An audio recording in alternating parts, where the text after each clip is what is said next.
Constitución del Estado Libre de Neiva, 31 de agosto de 1815. Los representantes del pueblo de este Estado Libre de Neiva, por su libre elección, reunidos en Convención General, con el grande objeto de constituir la forma de gobierno con que ha de establecerse, solidarse y dirigirse a los fines sociales de este Estado naciente, después de protestar por nosotros y nuestros comitentes los sentimientos del más vivo reconocimiento hacia el supremo legislador y árbitro del universo con que se ha dignado devolvernos el derecho de existir, de mantenernos gobernados por nosotros mismos. Disuelto el cuerpo político en que estábamos abatidos y anonadados en aptitud, oportunidad y aún precisión de asociarnos por un pacto fundamental solemne y explícito y de formar una constitución de gobierno civil para nosotros y nuestra posteridad, y después de implorar con el más profundo respeto y firme confianza su dirección soberana en designio tan importante, hemos convenido y solemnemente acordado, con madura, pacífica y prolija deliberación, en formar la siguiente acta constitucional, acomodada en un todo al plan de reforma provincial dictado por el soberano cuerpo de la nación el 23 de septiembre del año pasado de 1814 y posteriores decretos de 1 y 19 de abril del presente. Título 1. Derechos del hombre en sociedad. Artículo 1. Dios ha concedido igualmente a todos los hombres ciertos derechos naturales, esenciales e imprescriptibles, como son defender y conservar su vida, adquirir, gozar y proteger sus propiedades, buscar y obtener su seguridad y felicidad. Estos criterios se reducen a 4 principales: la libertad y la igualdad legal, la seguridad y la propiedad. Artículo 2. La libertad es la facultad que el hombre tiene de hacer todo lo que no sea en daño de tercero o en perjuicio de la sociedad. Ella le ha sido concedida no para obrar indistintamente el bien o el mal, sino para obrar el bien por elección. Artículo 3. El derecho de manifestar su modo de pensar y opiniones, sea por medio de la prensa o de cualquier otro modo, y el de juntarse pacíficamente no pueden ser prohibidos. Artículo 4. La igualdad consiste en que, siendo la ley una misma para todos los hombres, todos son iguales delante de ella, la cual, premiando o castigando, atiende solo a la virtud, o al delito, y la clase o condición del virtuoso y delincuente. Artículo 5. Ningún hombre, ninguna corporación o asociación de hombres tiene algún título para obtener ventajas o particulares y exclusivos privilegios distintos de los que goza la comunidad, si no es aquel que se derive de la consideración que le deben sus virtudes, sus talentos y los servicios que haga o haya hecho al público. Y no siendo este título por su naturaleza hereditario ni transmisible a los hijos, descendientes o consanguíneos, la idea de un hombre que nazca rey, magistrado, legislador o juez es absurda y contraria a la naturaleza. Artículo 6. Ningún hombre, ninguna clase, corporación o asociación de hombres pueden ni deben ser más gravados por la ley que el resto de la comunidad. Artículo 7. La seguridad consiste en la protección acordada por la sociedad a cada uno de sus miembros, a la conservación de su persona, de sus derechos y de sus propiedades. Artículo 8. La ley debe proteger la libertad pública e individual contra la agresión de los que gobiernan. Artículo 9. Ningún hombre puede ser acusado, preso, arrestado, arraigado ni confinado sino en los casos y bajo las fórmulas prescritas por la ley. Los que solicitan, expiden y ejecutan derechos arbitrarios son delincuentes y deben ser castigados. Artículo 10. Todo hombre se presume inocente entre tanto no sea considerado culpable. Así, en cualquier caso en que se juzgue indispensable su prisión, la ley debe prohibir severamente todo rigor que no sea de absoluta necesidad para asegurar su persona. Artículo 11. La ley no debe establecer penas crueles, sino proporcionales a la naturaleza de los delitos. Ellas deben ser estrictas y evidentemente útiles a la sociedad. Artículo 12. Ninguno puede ser castigado ni juzgado sino después de haber sido oído y vencido legalmente y en virtud de una ley promulgada antes de cometerse el delito.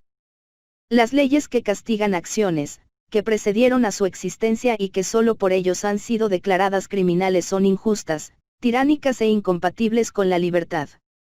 Así, ninguna ley civil ni criminal puede tener efecto retroactivo. Artículo 13. El derecho de propiedad es aquel que pertenece a todo ciudadano para gozar, disponer a su gusto de sus bienes, de sus adquisiciones del fruto de su trabajo y de su industria. Artículo 14. Ningún género de trabajo, cultura o comercio, puede ser prohibido a los ciudadanos, a no ser que lo consientan por su libre y espontánea voluntad, y que así lo exijan las necesidades públicas. Artículo 15. Siendo las propiedades un derecho inviolable y sagrado, ninguno, sin su consentimiento, puede ser privado de la menor posesión de ellas, si no es en el caso de que lo exija la necesidad pública legalmente aprobada y bajo la condición implícita de una justa y precisa indemnización. Artículo 16. Ninguna contribución puede ser impuesta con otro fin que el de la utilidad general. Todos los ciudadanos tienen derecho de concurrir a su establecimiento, de vigilar sobre su inversión y de hacerse dar cuenta. Artículo 17. Ningún subsidio, carga, pecho, impuesto o contribución debe ser establecida, fijada, puesta o abolida bajo pretexto alguno sin el consentimiento del pueblo o de sus representantes. Artículo 18. La ilustración es absolutamente necesaria para sostenerse un buen gobierno y para la felicidad común. El pueblo, pues, tiene derecho a que el gobierno proteja con el mayor esfuerzo los progresos de la razón pública, facilitándole la ilustración a todas las clases de ciudadanos. Artículo 19. La soberanía reside originaria y esencialmente en el pueblo, es una, indivisible, imprescriptible e inajenable. Artículo 20. La universalidad de los ciudadanos constituye el pueblo soberano. Artículo 21. La soberanía consiste en la facultad de dictar leyes, en la de hacerlas, ejecutar y aplicarlas a los casos particulares que ocurran entre los ciudadanos o en los poderes ejecutivo, legislativo y judicial. Artículo 22. Ningún individuo, ninguna clase o reunión parcial de ciudadanos puede atribuirse la soberanía. Así, una parte de la nación no debe ni tiene derecho alguno para dominar al resto de ella. Artículo 23. Ninguno puede sin una delegación legítima de los ciudadanos ejercer autoridad ni desempeñar algunas funciones públicas. Estas no deben ser concedidas como distinciones o recompensas, sino como cargas y obligaciones. Artículo 24. Todas las elecciones deben ser libres y cada ciudadano tiene un derecho igual de concurrir mediata o inmediatamente a la formación de las leyes y al nombramiento de los representantes y funcionarios públicos. Artículo 25. Para impedir a aquellos que están revestidos de la autoridad a que vengan a hacerse opresores del pueblo, tiene derecho éste en los periodos y en la forma que se establezca por su constitución de hacer que los empleados públicos vuelvan a la vida privada y de llenar las vacantes por elecciones ciertas y regulares. Artículo 26. Todos los individuos a quienes se ha confiado algunos de los poderes del gobierno son comisionados del pueblo y como tales deben ser responsables de su conducta ante los jueces o el tribunal que haya establecido para juzgarlos. Los delitos de los mandatarios del pueblo y de sus agentes jamás deben quedar impunes, pero nadie tiene derecho a ser más inviolable que los demás ciudadanos. Artículo 27. Todo gobierno sea establecido para el bien común, para la protección y seguridad del pueblo y no para el provecho, honor o interés privado de ningún hombre, familia o clase de hombres. Así, el pueblo tiene un incontestable, inalienable e imprescriptible derecho, para establecer su gobierno, para reformarle, alterarle o absolutamente variante, cuando lo exige su defensa, seguridad, propiedad y felicidad. Una generación no puede someter a sus leyes la voluntad esencialmente libre de las generaciones futuras. Artículo 28. Todos los reyes son iguales a los demás hombres y han sido puestos sobre el trono por la voluntad de los pueblos para que los tengan en paz, les suministren justicia y los hagan felices. Por tanto, siempre que no cumplan este sagrado pacto, que su reinado sea incompatible con la felicidad de los pueblos, o que así lo quiera la voluntad general, estos tienen derecho para elegir otro o para mudar absolutamente la forma de su gobierno extinguiendo la monarquía. Artículo 29. Jamás se puede prohibir, suspender ni limitar el derecho que tiene el pueblo y cada uno de los ciudadanos de dirigir a los depositarios de la autoridad pública representaciones o memorials para solicitar legal y pacíficamente la reparación de los agravios que se le hayan hecho y de las molestias que sufra. Artículo 30. La separación de los tres poderes, legislativo, ejecutivo y judicial, constituyen esencialmente la libertad y de su reunión en un solo cuerpo legislativo jamás ejercerá las funciones del ejecutivo o judicial, ni alguna de ellas a que el ejecutivo no ejercite, las facultades legislativas o judiciales, ni alguna de ellas, en fin, a que el judicial, tampoco tenga el poder ejecutivo o legislativo para que manden las leyes y no los hombres. Artículo 31. La garantía social no puede existir si no se haya establecida la división de los poderes y sus límites no están fijados y si la responsabilidad de los funcionarios públicos no está asegurada. Artículo 32. Un frecuente recurso de los principios fundamentales de la Constitución y su amor constante a los de la religión, piedad, justicia, moderación y templanza, industria y frugalidad, es absolutamente necesario para conservar las ventajas de la libertad y mantener un gobierno libre.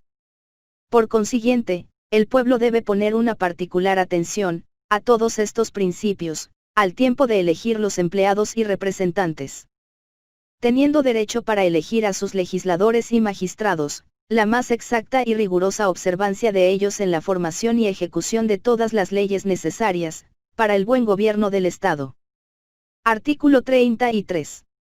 Los antecedentes derechos del hombre y del ciudadano harán parte de la Constitución, serán sagrados e inviolables y no podrán alterarse por ninguno de los tres poderes, pues el pueblo se lo reserva en sí, y no serán comprendidos en las facultades delegadas por la presente Constitución.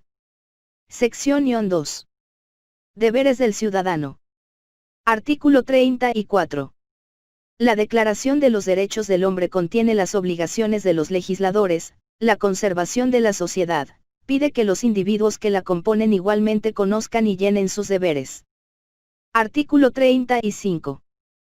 Estos se hallan encerrados en la pureza de la religión y de las costumbres, derivándose privativamente de los dos principios siguientes, inspirados por la naturaleza, sancionados por la ley y consagrados por la religión. No hagas a otro lo que no quieres se haga contigo, haz constantemente a los demás el bien que quieras recibir de ellos. Artículo 36. Las obligaciones de cada uno para con la sociedad consisten en defenderla, en servirla, en vivir sumiso a las leyes y a la Constitución y en respetar a los funcionarios públicos, que son sus órganos. Artículo 37. Ninguno es buen ciudadano, si no es buen padre, buen hijo, buen hermano, buen amigo y buen esposo. Tampoco merece tal nombre si franca y religiosamente no observa las leyes. Artículo 38. El que viola abiertamente la Constitución o las leyes se declara en estado de guerra con la sociedad y el que sin quebrantarlas abiertamente elude su cumplimiento, por intriga, cábalas, ardides, vulnera los intereses de la comunidad haciéndose indigno de su benevolencia y estimación. Artículo 39. Todo ciudadano llamado o aprehendido en virtud de la ley debe obedecer al instante y se hace criminal por cualquier resistencia. Artículo 40. Cada uno de los ciudadanos debe respetar y conservar religiosamente las propiedades, pues en ellas reposa el cultivo de las tierras, la industria, el comercio, las producciones del trabajo y todo el orden social. Artículo 41. Nadie puede tener libertad, igualdad, seguridad y propiedad en sí mismo, si no respeta a los demás. Artículo 42. Todo ciudadano debe sus principios a la patria, a la conservación de la libertad, a la igualdad y de la propiedad sobre que la ley lo llame a defender. Artículo 43. Pertenece a los ciudadanos el derecho de reunirse como sea sin armas, ni tumulto, con orden y moderación, para consultar sobre el bien común. No obstante, para que estas reuniones no puedan ser ocasión de mal o desorden público, solo podrán verificarse, en pasando del número de 30 individuos, con asistencia del alcalde o del cura párroco, que, invitados, deberán prestarla, dando cuenta del resultado al tribunal que corresponda. Título 2. De la formación de gobierno y sus bases. Artículo 1. El Estado de Neiva, declarada y refrendada su independencia del gobierno español y de cualquier otra dominación, y en su virtud, ratifica la sanción que el gobierno debe ser autoridad de los pueblos. Artículo 2. Habiendo consentido esta provincia unirse en un cuerpo federativo, con las demás de la Nueva Granada, que ya han adoptado o que en adelante adoptarán el mismo sistema, ha cedido y remitido a la totalidad de su gobierno general los derechos y facultades propias y privativos de un solo cuerpo de nación.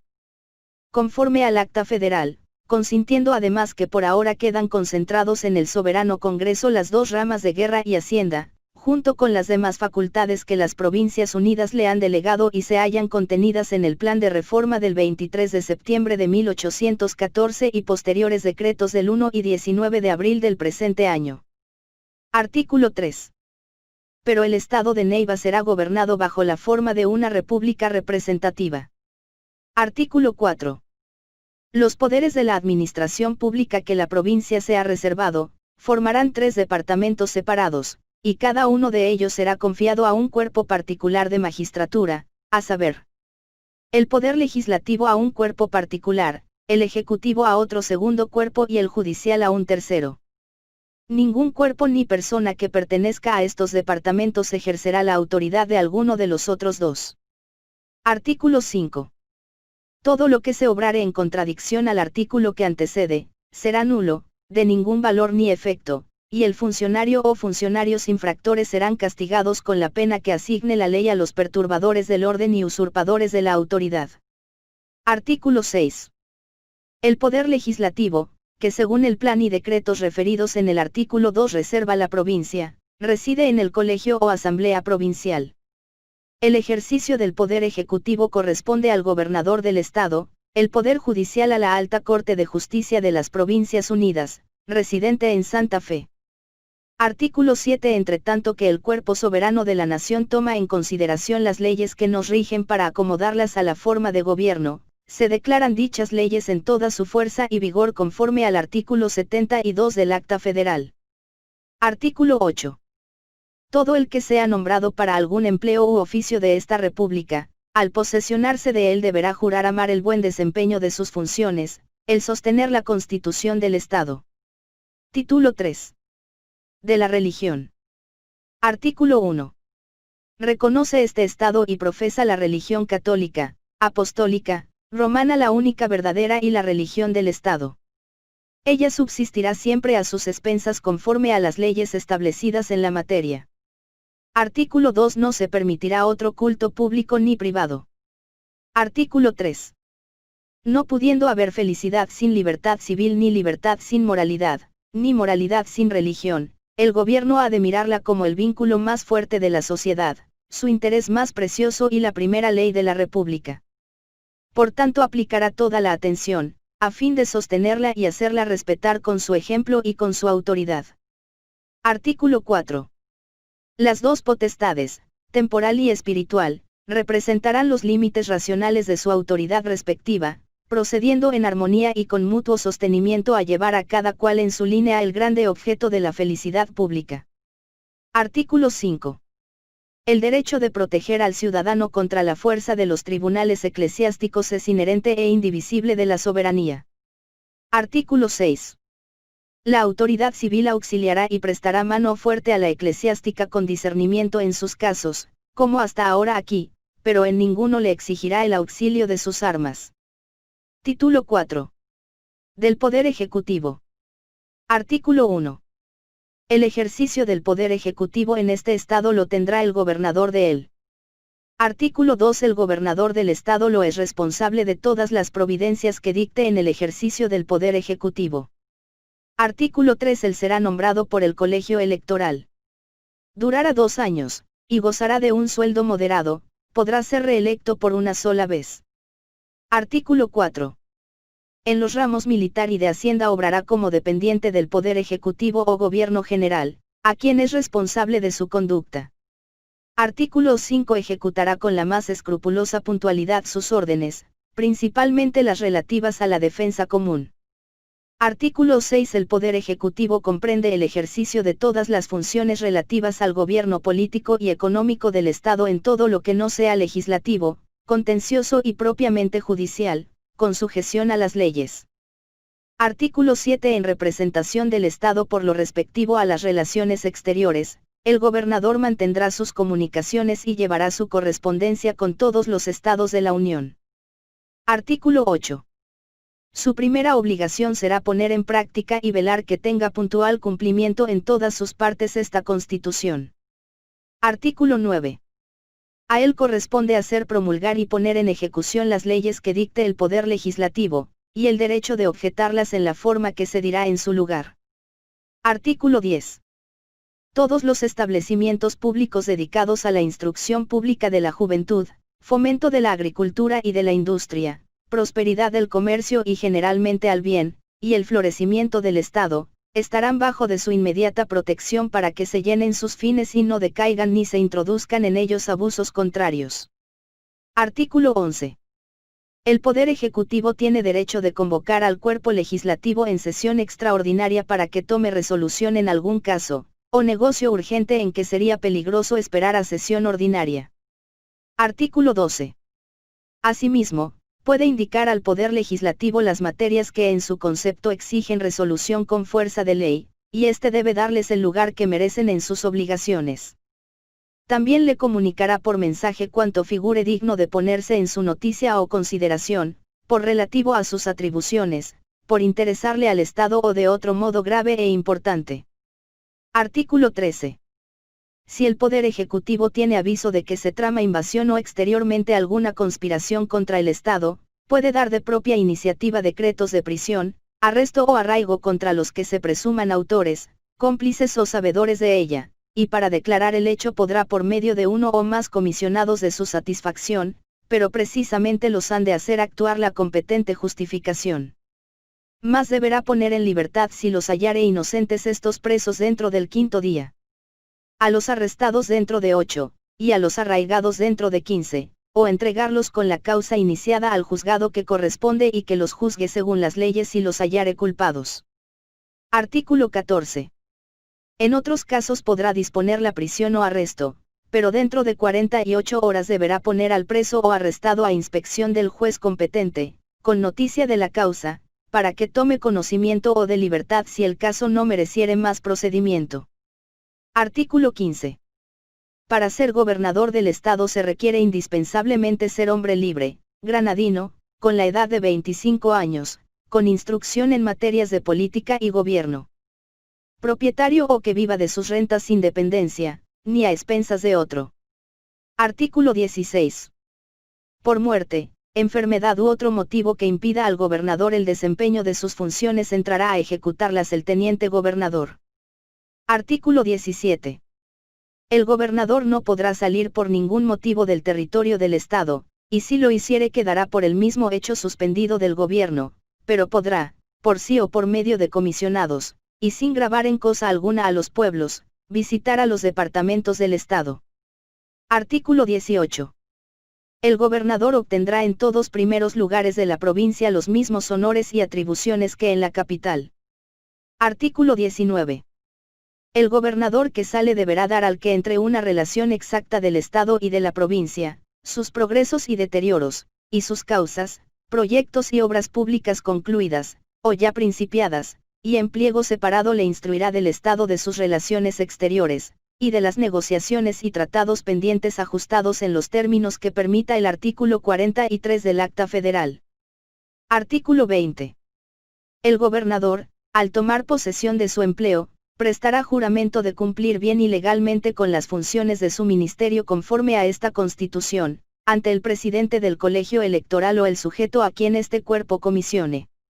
Artículo 21. Para el despacho de los negocios tendrá el Poder Ejecutivo un secretario y competente número de oficiales de secretaría, y a satisfacción del gobernador, puesto que ha de ser responsable de cualquier falta que cometan en su oficio. Artículo 22. Por tanto, le corresponde a él solo la nominación de todas las plazas de secretaría, y podrá también separar a los empleados de ella por ineptitud constante para el desempeño de sus destinos, o de ponerlos por criminales en su oficio, accediendo en este caso la causa que debe formárseles conforme a la ley. Título 5. Del Poder Legislativo. Artículo 1. El Poder Legislativo reside en el Colegio Electoral de la provincia. Artículo 2. Sus atribuciones, según el capítulo 9, artículo 20, del Plan de Reforma y posteriores decretos ya citados, serán los siguientes. Velar sobre la inversión de los fondos públicos. Representar al Poder Ejecutivo de la Unión los abusos que note en la administración de las rentas, y las reformas y mejoras que estime convenientes. Promover el establecimiento de cabildos en los pueblos, donde convenga hacer elecciones. Conceder privilegios temporales y exclusivos a los autores e inventores y otorgar a los que introduzcan en el Estado establecimientos de importancia, el autorizar la corporación o corporaciones que crea necesarias, y finalmente crear los juzgados inferiores y demás empleados que crea precisos para la mejor economía y gobierno de la provincia, sin exceder en todo esto de las atribuciones que por dicho capítulo aquí se le conceden. Artículo 3.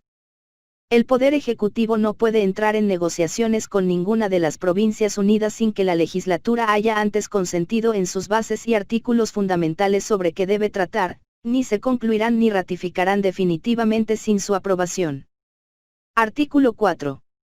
Igualmente pertenece al cuerpo legislativo dar instrucciones al representante de la provincia en el Congreso General, al consentir, calificar y objetar la Constitución que se forme en las Provincias Unidas de la Nueva Granada, como también cualquier innovación o informe que en algún tiempo puedan proponerse en la expresada Constitución y al presente en la Acta Federal. Artículo 5. Así como el derecho de hacer leyes es privativo de la Convención Provincial, así también lo es el de revocarlas, interpretarlas, suspenderlas, ampliarlas o restringirlas, guardando las mismas formalidades que en su establecimiento.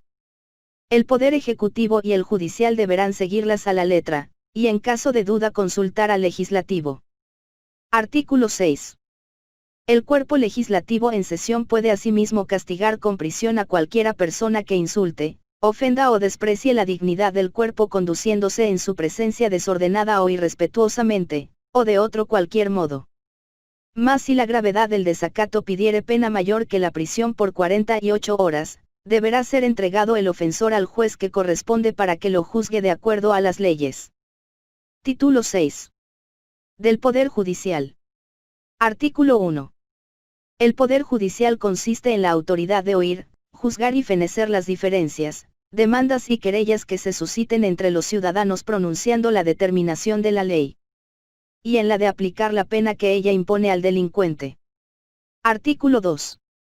Solamente son del resorte del Poder Judicial las materias contenciosas en cuanto tales y por lo mismo no podrán introducirse en lo que puede tener relación con los poderes ejecutivo y legislativo. Sección 1. De la residencia. Artículo 1. Reasumiéndose en el colegio electoral la facultad de residenciar todos los funcionarios públicos de esta provincia para verificarlo con la sencillez y orden que es debido, nombrará todos los años una diputación temporal que durará por 2 meses. Artículo 2. Se compondrá de 3 miembros electos por el mismo colegio de dentro o fuera de su cuerpo.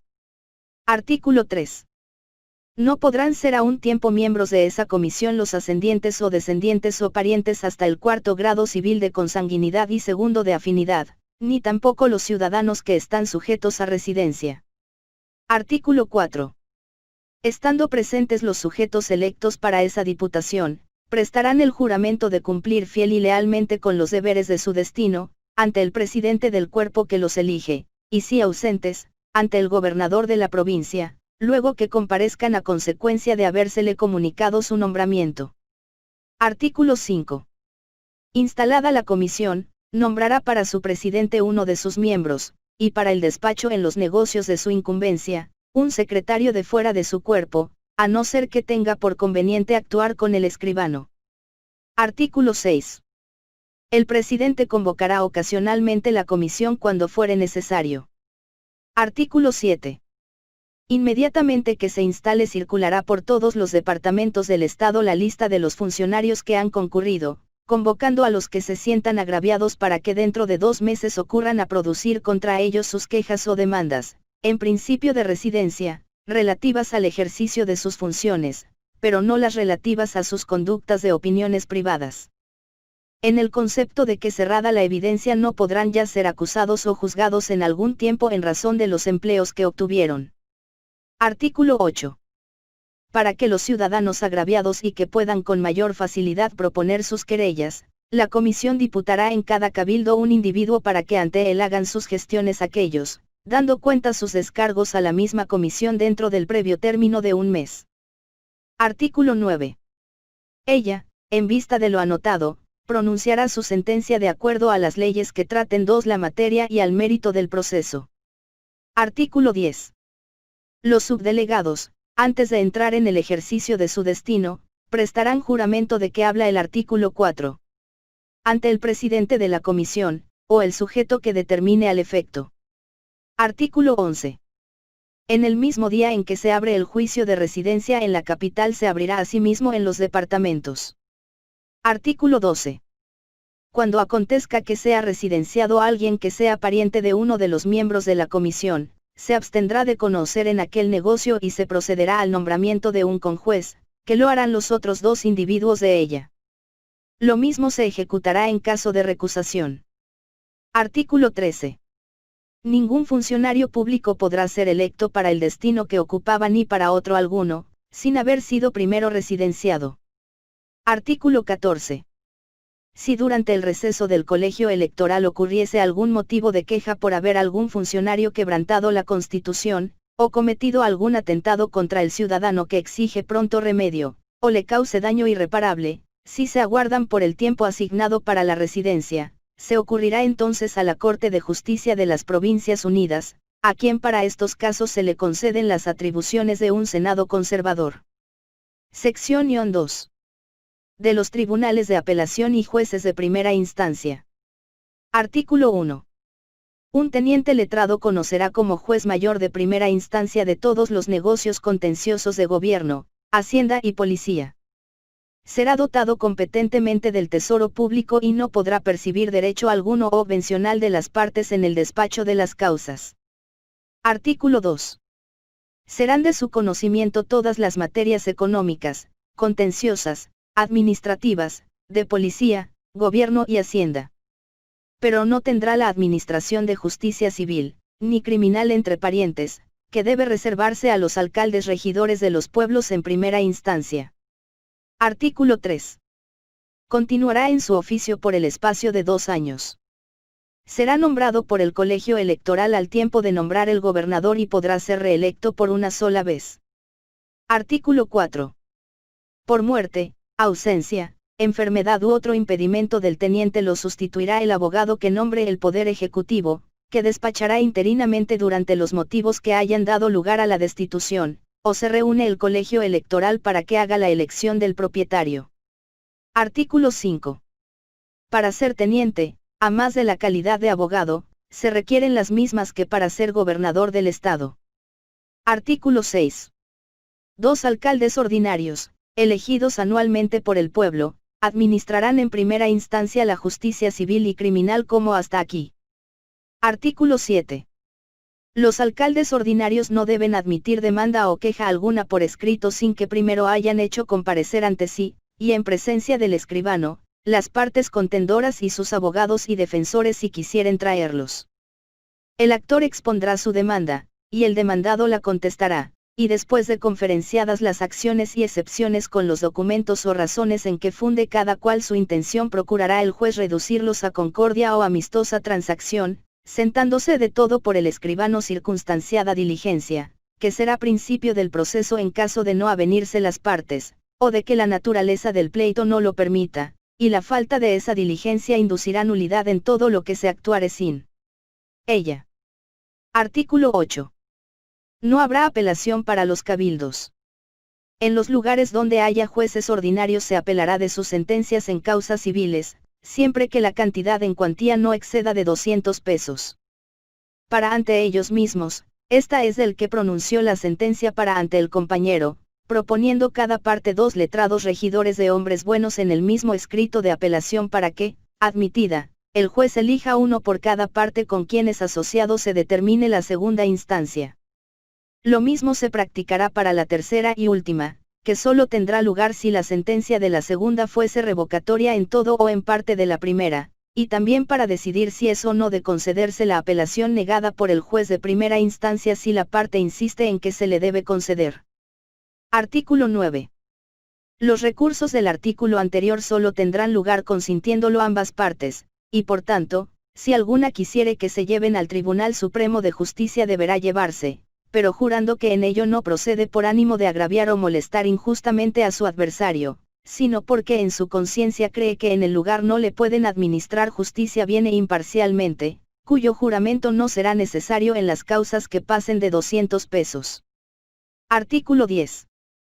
No habrá en adelante casos de corte y toda causa civil o criminal deberá verse en primera instancia de sus respectivos territorios, con apelación al tribunal de ellos.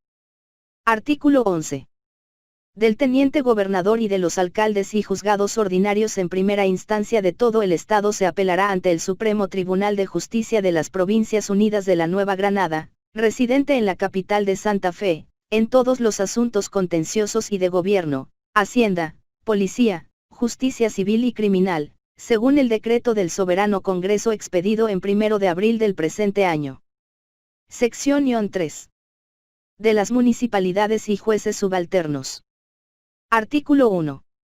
No habrá en adelante oficios perpetuos, vendibles ni irrenunciables, y serán a un tiempo carga y distribución que debe repartirse entre todos los vecinos honrados. Artículo 2. El número de los individuos de los ayuntamientos de la provincia será de 6, a saber, 2 alcaldes ordinarios y 4 regidores, uno de los cuales se designará para que lleve la voz del cuerpo como procurador general y otro como secretario del mismo ayuntamiento. Artículo 3. Las elecciones de esos individuos se harán anualmente por los electores que nombre el pueblo en la forma que se dirá en el título que tratará sobre las elecciones. Artículo 4. Quedan abolidas las denominaciones particulares de alférez real, fiel ejecutor y alguacil mayor. Las funciones del primero y segundo de estos empleos las desempeñarán los regidores indistintamente por diputación, turnándose según lo disponga el ayuntamiento, y las ejercerán los jueces por sí mismos o por medio de los escribanos, comisarios o de otros subalternos de justicia, arreglando sus derechos para dietas o diligencias. La alcaldía provincial queda igualmente suspendida. Artículo 5. Habrá un mayordomo de propios o de rentas del común, el que cuidará de colocarlas. Lo nombrará el ayuntamiento cada año fuera del cuerpo. Artículo 6. Se elegirán como hasta aquí por el pueblo los alcaldes de la Santa Hermandad, con las mismas atribuciones que les conceden las leyes. Artículo 7. En los demás lugares que posean villas y ciudades, sin distinción de pueblos ni parroquias, se elegirán anualmente 1 o 2 alcaldes pedáneos, según lo exija la necesidad de su distrito, esto es, de la demarcación de la parroquia o curato. Artículo 8. Estas elecciones se harán al mismo tiempo de las de los demás funcionarios, que se habrán de renovar anualmente. Artículo 9. Conocerán estos jueces pedáneos de demandas verbales hasta la cantidad de 100 pesos. En las que no pasen de 10 es indispensable su sentencia. En las que pasen se puede apelar a la justicia ordinaria del respectivo cabildo o lugar cabecera donde corresponde. Artículo 10. En las causas criminales solo podrán formar el sumario y practicar las demás diligencias previas y urgentes, como aprehensión del reo y cuerpo del delito, remitiéndolas con aquel al juez ordinario respectivo para su seguimiento. Artículo 11.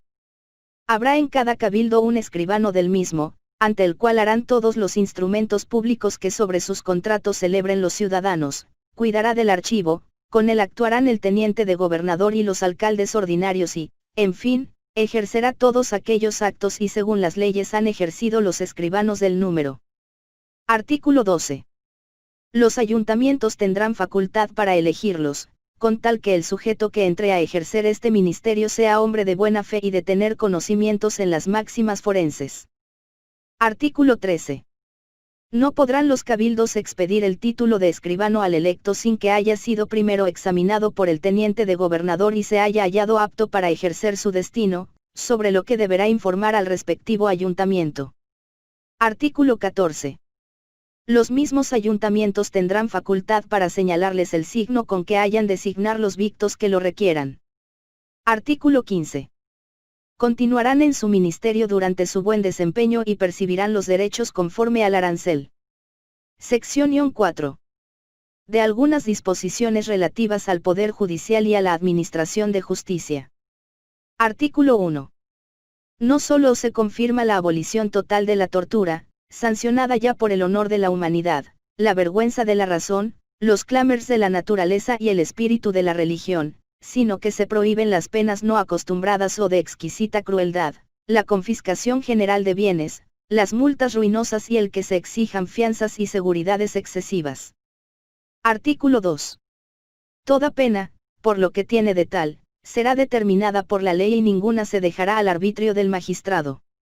Artículo 3. La ley debe asignar el grado de prueba y los indicios de criminalidad que merezcan la prisión del reo sindicado y le infiriesen a un juicio y a una pena. Artículo 4. Ninguna pena será trascendental al inocente por más íntima relación que tenga con el culpado. Por tanto, ningún delito transmitirá nota de infamia a la posteridad del reo. Artículo 5. Ninguno será juzgado segunda vez por el mismo delito y para que la suerte del ciudadano no esté en perpetua incertidumbre, a excepción de algunos crímenes de tanta atrocidad cuya memoria dura por largo tiempo entre los hombres. Respecto de otros menores, la ley fijará el tiempo en que se prescribe la pena, ya sea que el reo se haya desterrado voluntariamente o que no se haya averiguado, creciendo este término a proporción de la gravedad del delito. Artículo 6. Ninguna persona de cualquier estado, clase o condición que sea podrá ser aprehendida por ninguna autoridad o fuerza militar sino para presentarse al tribunal competente, y nadie puede poner en arresto o prisión sin mandamiento formal del juez, dado por escrito, en que se exprese el motivo, y el alcalde o carcelero no podrá recibir en las cárceles o prisiones públicas a ninguno sino que antes se le haya entregado otro mandato del cual se transfiera copia al mismo preso dentro de 6 horas de haberla pedido. Artículo 7. No serán confundidos en una misma prisión los acusados y los convictos, y aquellos podrán a sus expensas procurarse todos los alivios y comodidades compatibles con la seguridad de sus personas. Artículo 8. Los cepos, grillos, cadenas y otros tales instrumentos de detención no se aplicarán sino como parte de condena expresada en la sentencia o caso sin ellos no pueda asegurarse la persona del reo. Artículo 9. En las causas civiles solo la sospecha de fuga puede autorizar para la prisión del demandado. Artículo 10.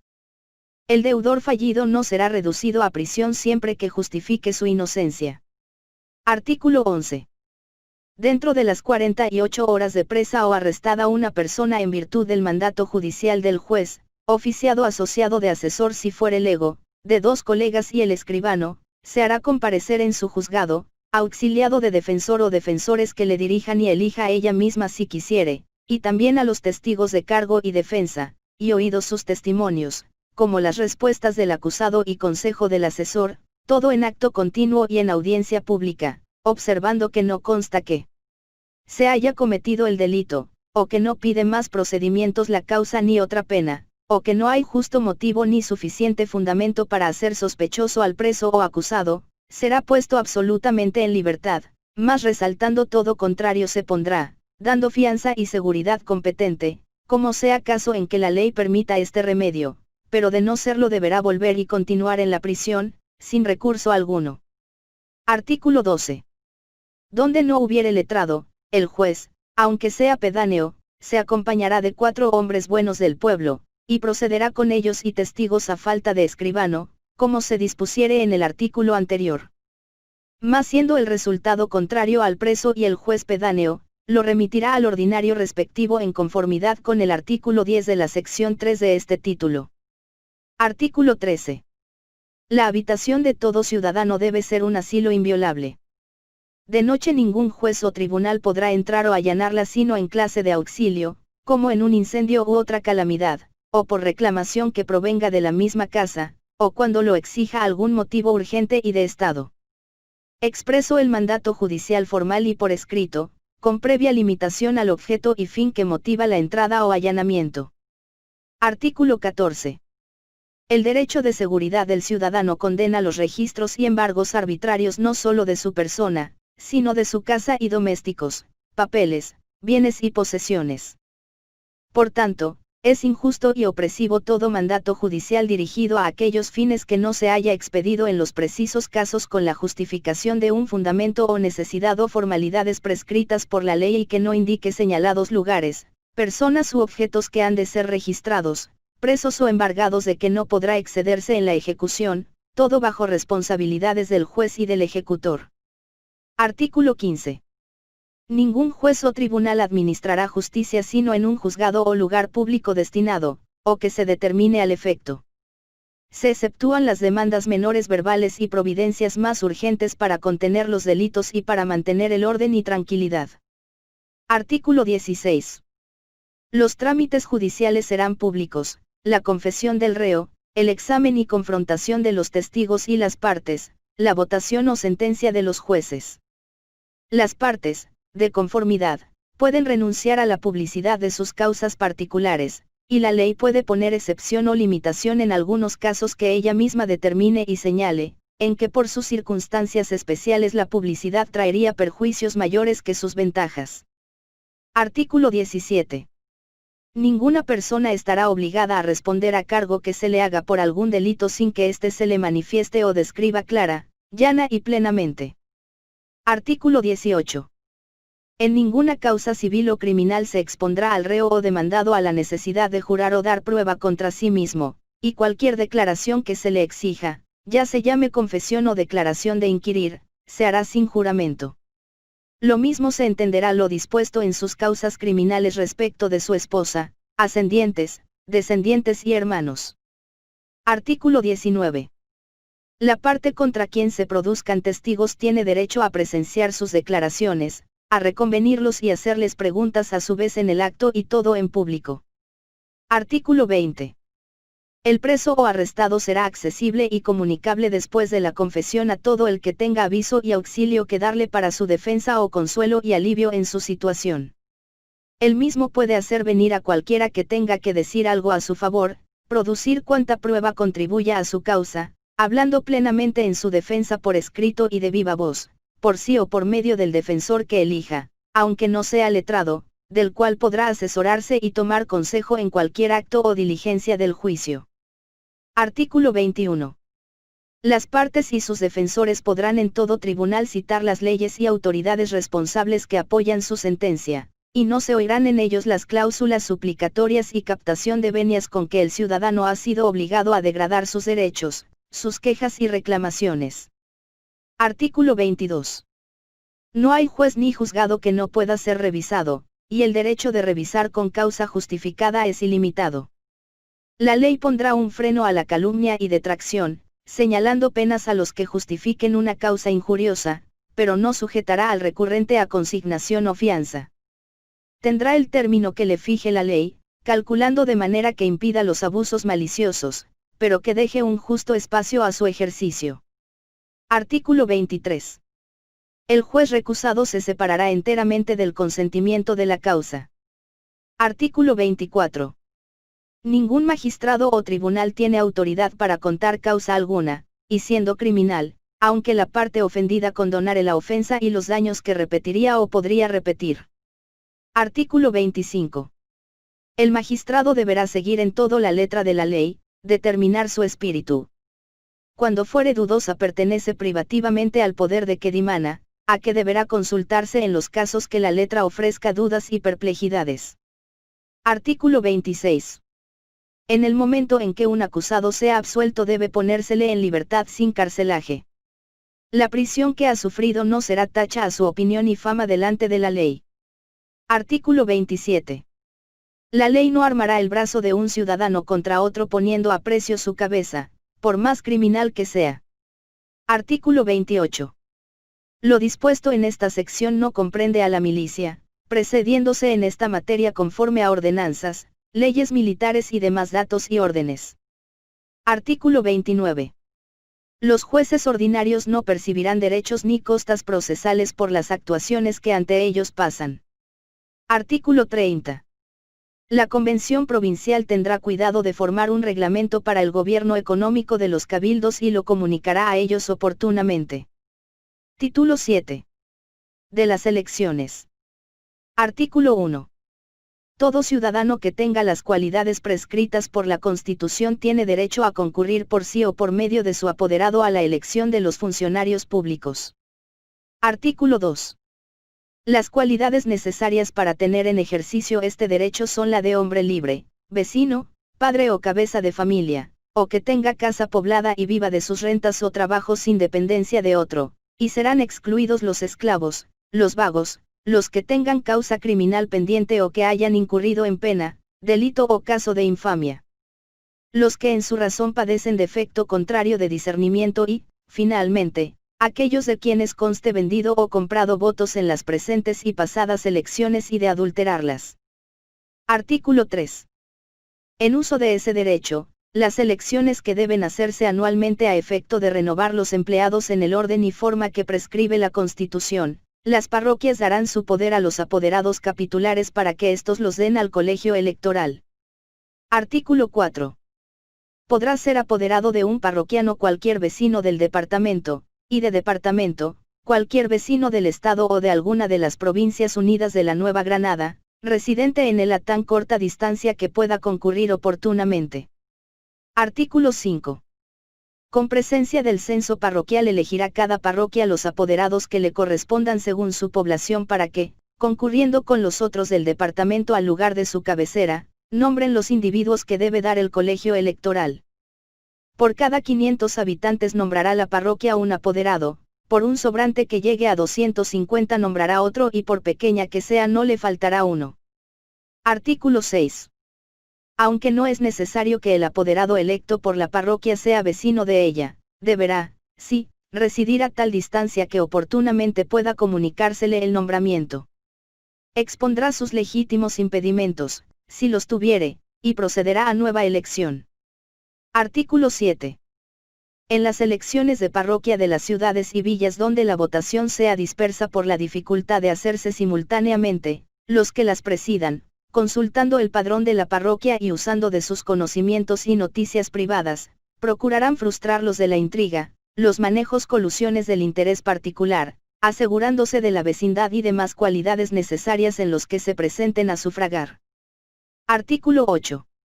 Reunidos los apoderados parroquiales en la cabeza del departamento, nombrarán los de este para el colegio electoral en razón de uno por cada 5.000 habitantes de todo su distrito. Mas resultando un sobrante que llegase a 2.500, nombrará por el otro apoderado. Artículo 9. Al siguiente día de estas elecciones harán las de los miembros del cabildo, que deben renovarse cada año según se dijo en su lugar. Artículo 10. Los apoderados departamentales para colegio electoral tendrán facultades para sustituir sus poderes con causa legítima y justificada que impida su personal desempeño. Procediendo el impedimento de ser una misma persona nombrada por dos o más departamentos, queda a su elección el poder del que quiera encargarse y sustituirá el otro u otros en personas calificadas y expeditas. Artículo 11. En todo caso el sustituyente presentará con oportunidad al gobernador el documento de sustitución y el que justifique el impedimento que la motiva. Artículo 12. Los documentos relativos a las elecciones departamentales se dirigirán al gobernador del estado para que los califique y apruebe y proceda a la instalación del colegio. Las elecciones de los funcionarios se harán por este orden. La del representante de la provincia para el Congreso General, la del gobernador del estado y la del teniente gobernador. Artículo 13.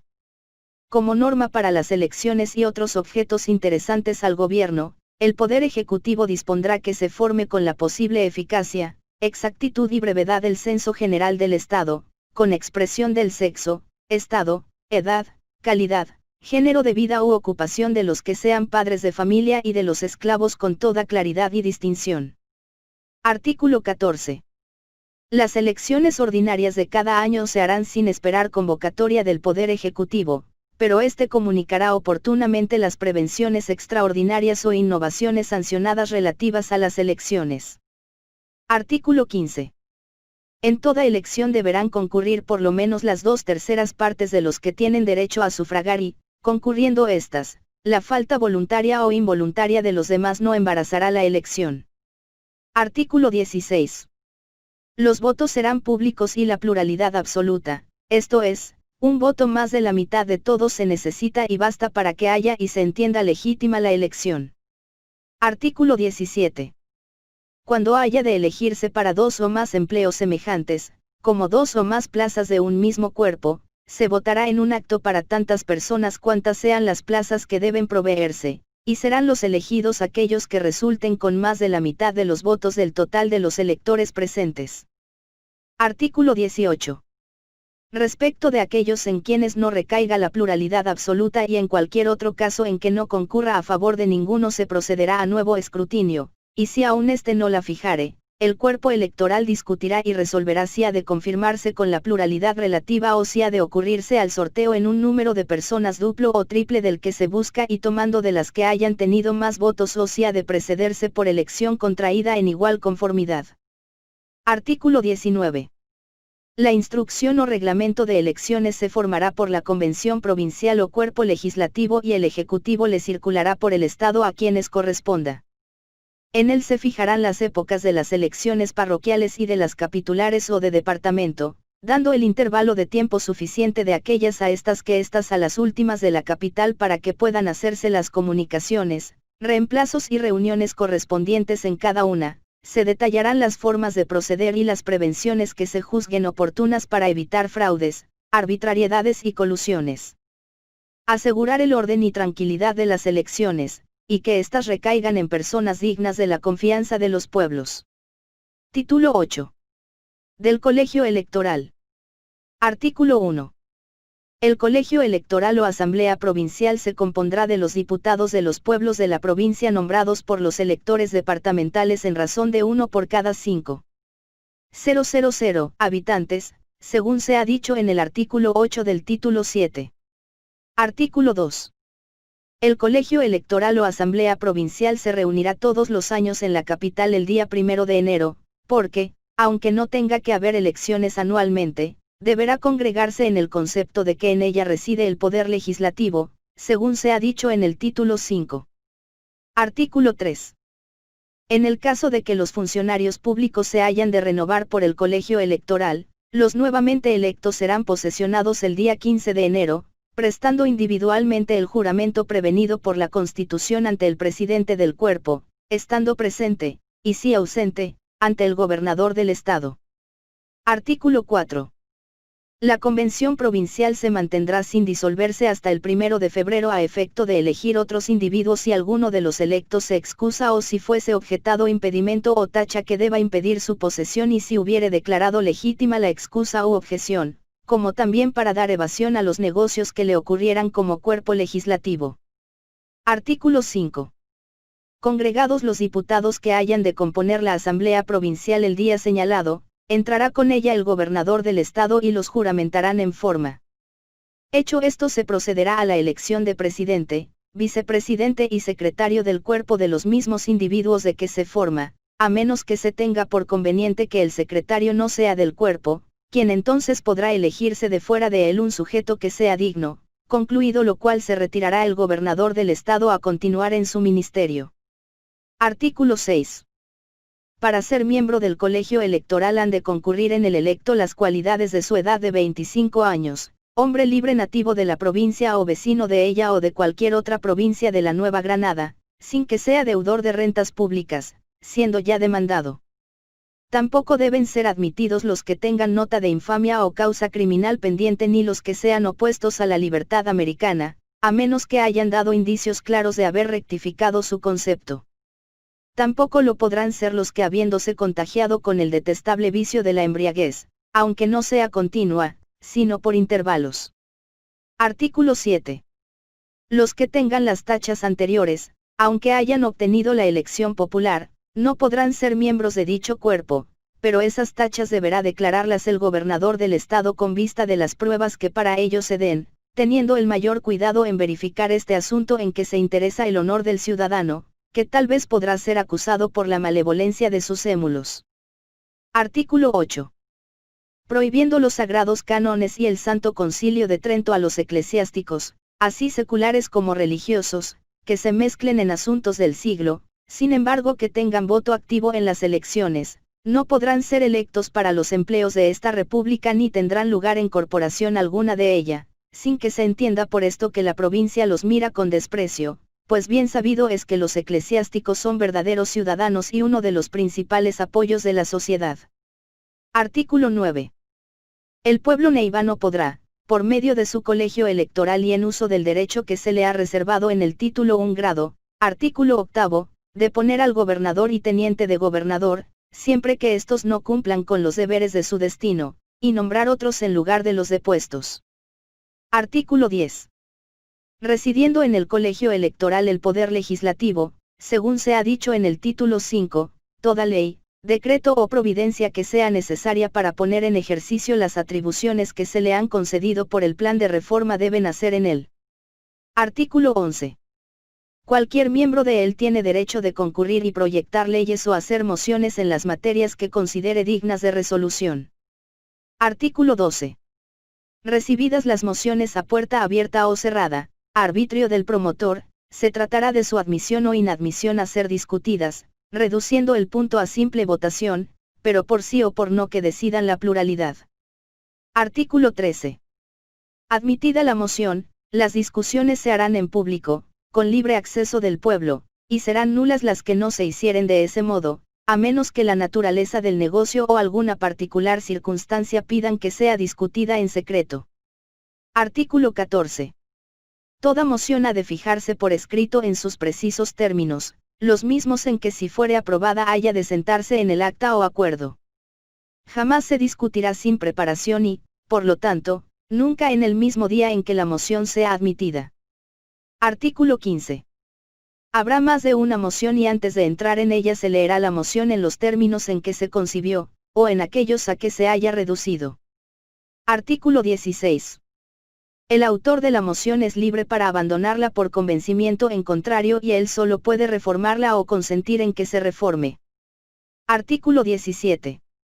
No hallando contradicción el proyecto, será función del secretario objetarlo o pedirle explicaciones.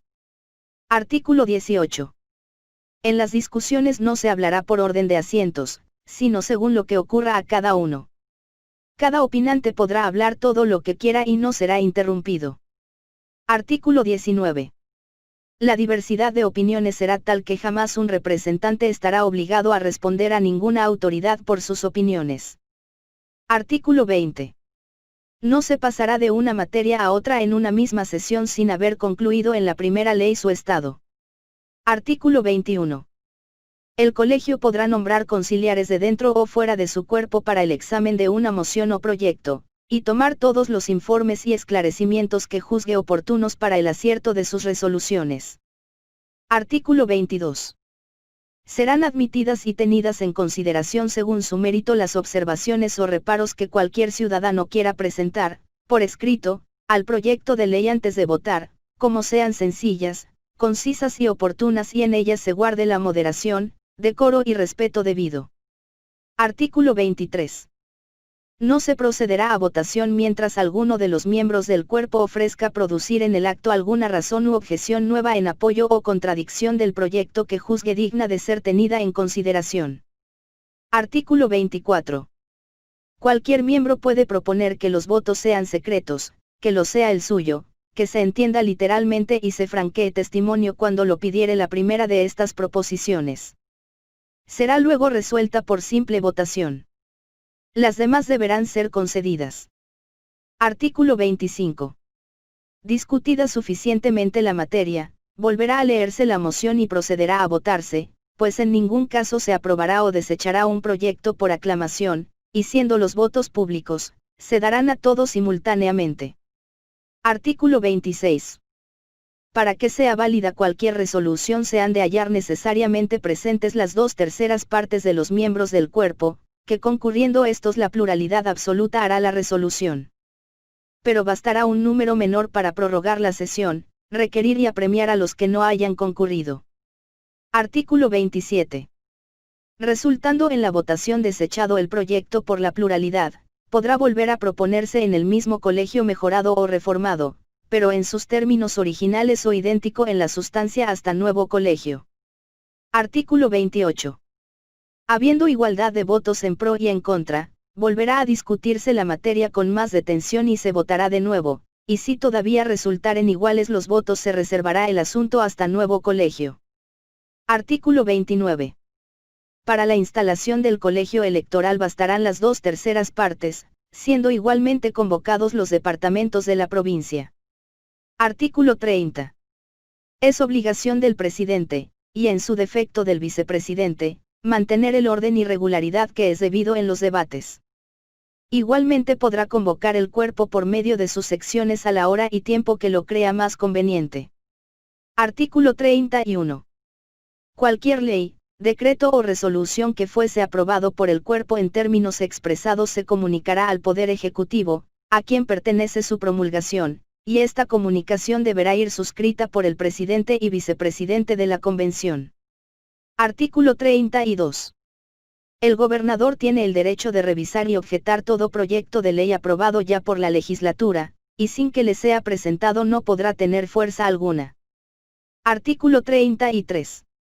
No hallando grave inconveniente en su ejecución, el gobierno proveerá su publicación y cumplimiento, dando noticia por oficio al Poder Legislativo. Artículo 34.